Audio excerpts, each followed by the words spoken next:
It's time. Forget the rumors, the speculation. All of your questions are about to be answered. The biggest video game event of the year is finally here. E3 2011. Welcome back! G4 is the only place that can take you inside. Today, we're kicking off our extensive week-long coverage with the hottest games, the latest news, I want to talk about your big announcement that happened moments ago, and live coverage of the biggest press events. We set out to build entertainment that everyone can enjoy. Let's go hands-on. We've got 2 hours of exclusive demos before they hit the show floor. That's what I'm talking about. And you'll get all the news as it breaks. all I have to say is crazy. We'll break down all of the biggest reveals from Microsoft's press event and tell you what they could mean for the future of Xbox 360 and Kinect. It's my great honor to bring you yet another 360 exclusive. Plus, you'll have a front row seat for all of Ubisoft's big announcements. Behold. Find out what's in store for Assassins, Rabbids, and future soldiers. Technology evolves. Then it's off to Sony for a look into the future of handheld gaming, the return of the Chimera, and what lies in store for adventurer Nathan Drake. Payback's a bitch. Tomorrow, Nintendo fires back with the most talked about gaming news in years. We'll be there when they reveal their new console to the world, and so will you. Let's begin with an experience you've been waiting for.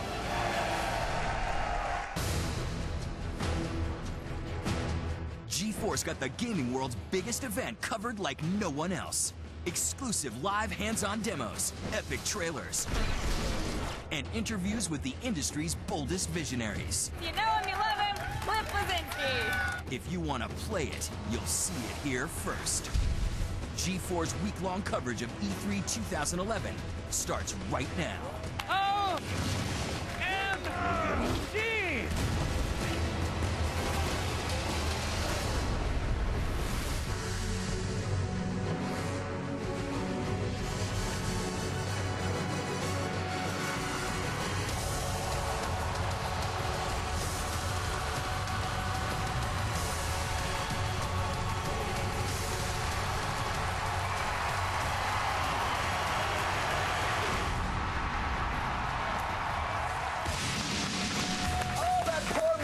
Still filled with rage. He is. From 2010, no pun intended. Here we go, the biggest gaming event of the year starts right now because we said so. It is time to kick off our coverage of G4 Live at E3 2011, presented by Burger King, and we are the official broadcaster of E3. Oh, look at us. I'm Attack of the Show's Kevin Pereira. And I'm X-Play's Morgan Webb. We are coming to you live from the G4 studios in Los Angeles. And we are not alone, my friends. Chris Hardwick and Blair Herter are down at the old Ubisoft convention. Jessica Chobot, Adam Sessler, and Candace Bailey are at Sony. And sure, there are a bunch of video game trailers out there, but we've got what you really want, and that is hands-on demos of pretty much every game that matters. Absolutely. That's all. Also, let's say hello to Sarah Underwood.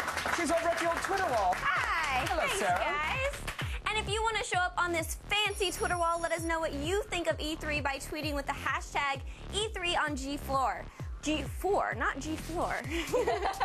Plus, I know you'll be even more excited by this. We're going to be giving away game consoles. Yeah. And how does 1 year of free video game rentals sound to you? Yes.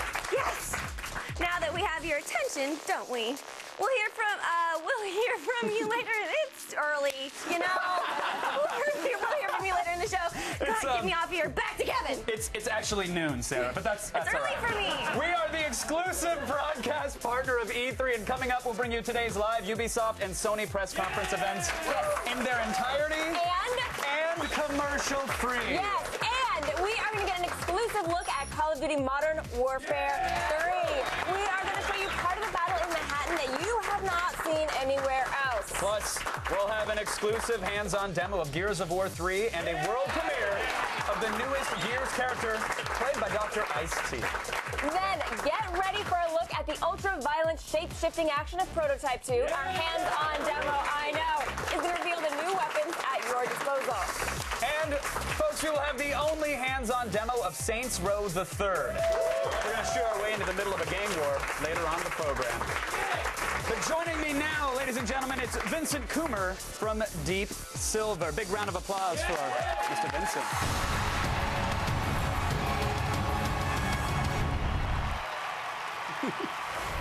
Hey, there's Vincent. How are you? Hi, how are you doing? Doing very well. Thanks for having me. So when the trailer came out for Dead Island, I cried on my home row. You guys had such a cinematic, amazing trailer. Did that put pressure upon you now to deliver that experience in the game, or were you relieved that, all right, we can fill this game and pack it with enough emotion and make gamers cry? Of course, there was pressure on us from the trailer because everyone loved the trailer. We were really happy how it came out there. And the people enjoyed it. Of course, they cried. They were sad, of course, also. But at the same time, we were ready to set the stage for the game coming out there. We had all the emotions in the trailer. We were also trying to show the emotions in the game. We were going to meet people who lost their loved ones, who lost their families. And they're just trying to get out of that island somehow to survive this whole thing. And that emotion is what we try to show in the game. In addition to perhaps crying, you may also soil yourself because you will be cutting off heads and faces and arms and legs. I mean, this is a zombie killing game, right? It is. It's gruesome. You get in there, you take the weapons, you cut off an arm, you smash in a head. You go in there, have all the blood and the violence you could imagine from a zombie game. And the touching story, of course. We got it all. Right here, we're actually seeing the first multiplayer footage from the game. So thank you for bringing this along. How does multiplayer differ from the single-player side? So the multiplayer is going to be story-driven also, so you're going to be playing in single-player the campaign through the story, and it's seamless drop in, drop out. So pretty much you play the game, the people you see online, your friends, you invite them to play with you, and they go into your game and you play together with them in co-op. So it's up to 4 players. So I'm just doing my own thing, playing single-player, and it's a huge open-world environment. So I could be anywhere doing whatever I want, and someone can hop into my gaming experience? Exactly. That's what we want to do with the game. So everyone should experience the game together. You get together to enjoy the story, to find out what is actually happening on the island of Banoi. And it's 4 players together. So you pick your class, your friends pick their classes. They have different skill sets, so everyone is going to have a unique experience, but together, of course, it's more important. All right, so tell me about those actual skill sets. Is there one that just curls into a fetal position and cries on himself? Because that's the character I will play. That's the main skill of one character. There's nothing else going on with that guy. So that's the best. You look for the crier and you protect him. Exactly. And the other one's just dragging him along all the time. Of course, of course. No, what are we seeing here? What's this character? What are his abilities? And how do they differ from perhaps the 3 other people playing with him? So pretty much what we see here it's Chiang Mei. She's like an assassin character. She's really fast. She uses knives.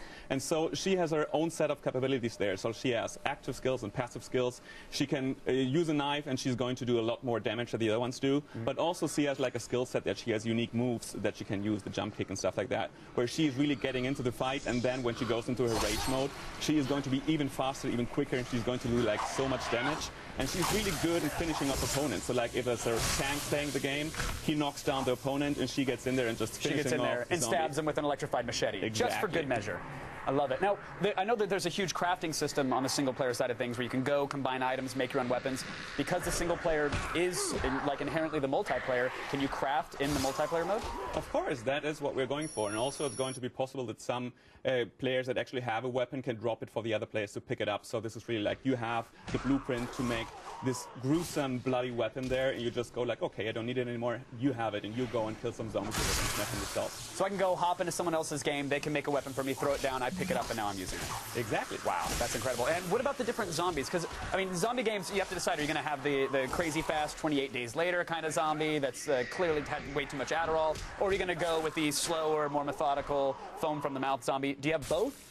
We have all of that in there. So in the beginning, you're going to be fighting the walker zombie. That's like more the slow zombie. It's more like John Romero. He goes towards you and just goes like, oh, all of the time. Right. And tries to eat your brain there instantly, of course. But they're more like dangerous when they are in groups. But we also have the fast zombies. We have huge zombies who can take a lot of damage. But we also have like zombies attacking from a distance and other zombies. So use different strategies, use different tactics, and make the best out of the group you're fighting with to destroy those zombies and make it out there alive. Now, are we watching a mission? I mean, I can see the multiplayer. Oh, okay. I just saw a splurt of blood from the neck. That's awesome. Hey, kids, tell your parents to leave the room. The mission that we're seeing here, is this an actual story mode, or is this just taking advantage of the open world gameplay? They're just walking around killing zombies. This is taking advantage of the open world because this is a side quest. Pretty much, we have saved a bunch of people up front. They're trapped in the church, and we killed the zombies attacking them. And now one guy asked us that his family is out there somehow, and he wants us to put up some posters, what we're doing right now. now. So we're putting up posters telling those people like, yeah, your husband, your father is in the church. If you're still alive, try to get there somehow. There's other people there, so come to safety here. And this is one of the side missions. So I love the ideas of putting up like lost and found posters for limbs on this island. Like, it is like, have you seen the forum this hand attaches to? Exactly. Please contact me. It has a golden ring on the finger. Vincent, the game looks amazing, and I love the drop-in, drop-out gameplay. I've been waiting for that for a game like this in a long time. So thank you so much, Vincent. Thanks to you. It looks amazing. We appreciate it. That is Dead Island, folks. It comes out September 6th on the 360, the PS3, and the PC. So there's no excuse not